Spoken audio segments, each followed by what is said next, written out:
गांव के अंदर लगाने का कोशिश करें ताकि वो हमारे गांव के बच्चे सीधा उनसे जुड़ पाएं और रोजगार को अपना सकें। इसके साथ साथ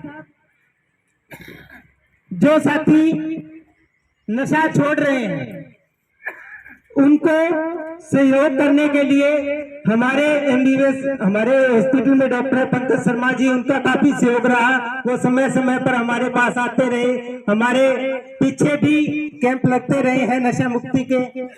तो बहुत सारे साथी जो लगातार दवाइयां वगैरह ले रहे हैं और उनका सुधार भी है, उसके लिए भी हम आपका धन्यवाद करते हैं। क्योंकि सरकारी हॉस्पिटल के अंदर 30 नंबर रूम के अंदर अगर कोई भी व्यक्ति नशा छोड़ना चाहता है तो उसके दवा के टेस्ट से लेकर उसका रहने सहने तक सारी व्यवस्था प्रशासन ने की है। उसके लिए भी धन्यवाद है आपका। इसके अलावा मैं गांव का बच्चा हूं, 2-4 बातें अपने गांव के लिए भी रखना चाहता हूं। हमारे गांव में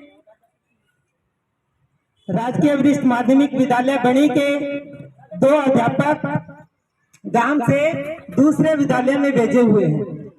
उनको वापिस नथौर विद्यालय में है, वापिस हमारे विद्यालय में भेजने का कष्ट करें। इसके अलावा हमारे विद्यालय के 2 अंग्रेजी के प्रवक्ता के पद खाली हैं, एक हिंदी का, एक इतिहास का, एक सामाजिक का, एक कंप्यूटर अध्यापक का, एक ड्राइंग का, 2 गणित के, बहुत सारे पद खाली हैं। उनको भी किसी तरीके से भरवाने का कष्ट करें, क्योंकि हमारे गांव के विद्यालय में 700 बच्चे हैं डीसी साहब, और विद्यालय में अध्यापकों की संख्या सिर्फ नाम मात्र है। उनको भराइए ताकि जो बच्चे हैं वो गलत दिशा की तरफ ना जाएं। इसके अलावा हमारे गांव के बड़ा गांव है और इस गांव के सबसे ज्यादा बीपीएल कार्ड कटे हैं और सबसे ज्यादा पेंशनें बंद हुई हैं। स्पेशल सर्वे कर उन लोगों के बीपीएल कार्ड और जो पेंशन कटी हुई है उसको बहाल कराने का कष्ट करें। इसके अलावा हमारे गांव का मुख्य मार्ग बंद है, इसको खुलवाने का कष्ट करें। इसके अलावा हमारे गांव में जो 11,000 वोल्टेज की जो लाइन है वो गांव के घरों के ऊपर से होकर गुजरती है, उसको गांव के बाहर की तरफ से निकालने का कष्ट करें।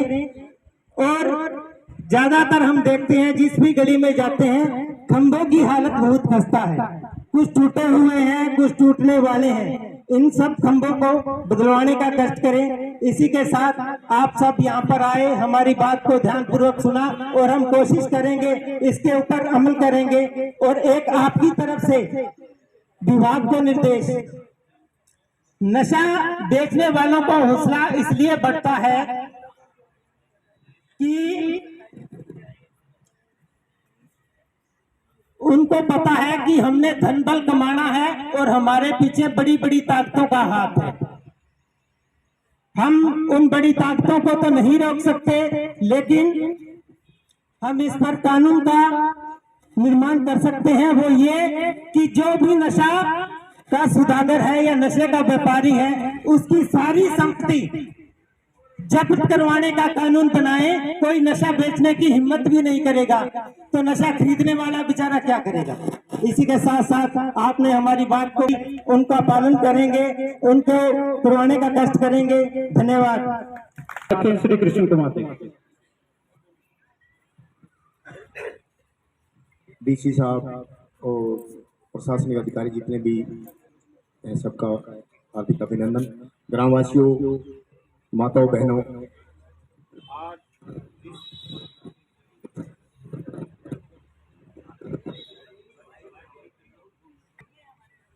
आज जिस विषय के लिए डीसी साहब और प्रशासन और आप लोग इकट्ठे हुए हैं, आज हमारे समाज का एक ज्वलंत, बहुत ही ज्वलंत विषय है और इस विषय को हमें बहुत गंभीरता से लेना होगा।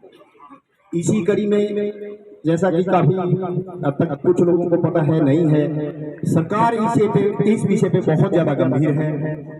इसके लिए नशे से बचाव के लिए, नशों की रोकथाम के लिए और नशे से हमारे नार्को सिस्टम पर प्रभाव डालते हैं, वो नशे नार्को नशे कहलाते हैं। और इनमें आप लोगों को जहाँ ध्यान है नहीं है इनमें जो खतरनाक नशे आते हैं। सबसे ज्यादा आज के टाइम कौन सा नशा प्रभावित कर रहा है हमारे समाज को? चिट्टा। सबसे ज्यादा नुकसान कौन सा नशा कर रहा है? चिट्टा।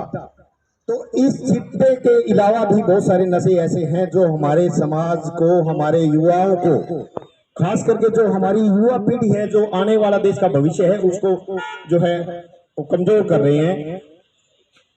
अब इनकी नारकोटिक्स के बारे में या इनके बारे में अगर विस्तार से जाएंगे तो बहुत लंबा विषय है। ये कहाँ से कैसे एंट्री हुए, कैसे इनके प्रचार प्रसार कैसे हुआ, लेकिन अब हमें ज्यादा से ज्यादा अब हम यही करना है कम से कम कि जो हो चुके हैं आदि उनको हमें इलाज देना है, और हमें कम से कम आने वाली पीढ़ी को, आने वाले देश के भविष्य को हमें नशे से बचाना है। और इसके लिए अकेला तो नारकोटिक्स विभाग या कोई प्रशासन या कोई विभाग अकेला तब तक इसमें कामयाब नहीं हो पाएगा जब तक कि समाज का, आप लोगों का सहयोग नहीं मिलेगा। इसलिए बार बार हम गांव में, स्कूलों में लगभग प्रोग्राम करते रहते हैं और हर जगह यही अपील करते हैं कि आप लोग जब तक जागरूक नहीं होंगे, आप लोग जब तक इनके खिलाफ खड़े नहीं होंगे, तब तक कोई कार्यक्रम या कोई योजना तब तक पूरी कामयाब नहीं हो पाती, जब तक कि किसी अभियान को जन आंदोलन का रूप ना मिल जाए, जब तक कि उसका जन आंदोलन के रूप में उसको हम स्थापित ना करते। तो इसके लिए आप लोगों का सहयोग, समाज का सहयोग और सबसे ज्यादा माताओं बहनों का सहयोग अति आवश्यक है। और माताएं बहनें इसमें बहुत ज्यादा सहयोग कर सकती हैं, क्योंकि बच्चों को, जो हमारे आने वाली पीढ़ी है, उसको नशे से बचाने के लिए अहम रोल ये माताएं बहनें हमारी ये अदा कर सकती हैं। उसके साथ साथ हमें अपने बच्चों को टाइम देना होगा, हमें अपने बच्चों पे ध्यान देना होगा, हमें अपने बच्चों की एक्टिविटी पे, उनकी गतिविधियों पे नजर रखनी होगी कि हमारा बच्चा अब गया है, कहाँ गया है, किसके साथ गया है, किस संगत में बैठा है, कितने टाइम से आया है, इतना टाइम क्यों लगाया है। बहुत सारे ऐसे हमने केस देखे हैं, बहुत सारे ऐसे उदाहरण देखे हैं हमने कि जो सिर्फ अगर उन पे समय पे ध्यान दिया जाता तो वो बच सकते थे।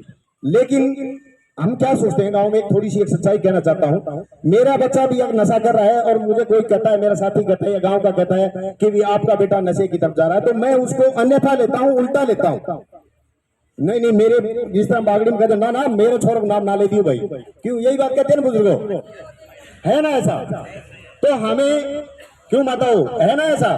वो मारो छोड़ को हरिश्चंद्र नाम ना ले दियो कोई, कहे नहीं वो तक का रिश्ते को नहीं होगा। अरे रिश्ता हो भी गया तो वो करेगा क्या?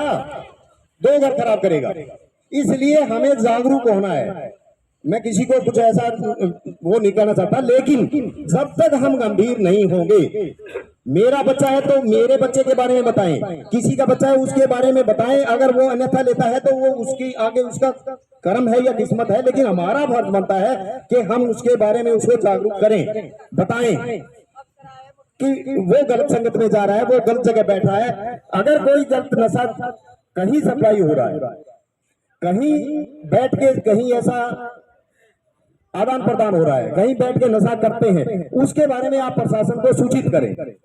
ये नहीं है कि आप लोगों को झंडा लेके खड़ा होना है कि हाँ मैं, जिस तरह गांव में कहते मैं तुम देख लूंगा आज, ऐसा नहीं करना। हमें गुप्त रूप से सूचनाएं देनी है। उसके लिए प्रशासन ने बहुत सारे टोल फ्री नंबर जारी किए हुए हैं, जैसे हमारे एनसीबी का नंबर है 90-508 91-508। इस नंबर पर आप कोई भी किसी भी टाइम 24 घंटे नशे के बारे में सूचना दे सकते हैं।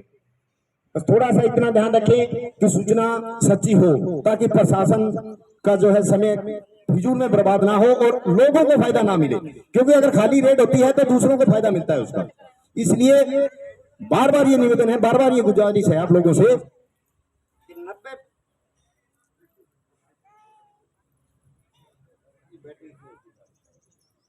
हेलो, चलो कोई नहीं, इतना मैं फिर भी बोलने की कोशिश करूंगा। 90-508 91-508 जो नंबर है, इस पे ये है कि इस पे कोई आईडी किसी का ये नहीं बताया जाता कि ये फोन किसने किया है। हमारा ये जो नंबर है ये हेडक्वार्टर पे चलता है, वहीं मॉनिटर होता है, वहां से सिर्फ कॉल आती है कि भी उस एरिया से या उस गांव से फला व्यक्ति के खिलाफ ये शिकायत है। वहाँ ये नहीं बताया जाता कि शिकायत की किसने है। हमने पहले भी बड़ी स्टेडियम में प्रोग्राम किया था, जब भी हमने बहुत रिक्वेस्ट की थी, लेकिन लेकिन सहयोग नहीं मिल पाया।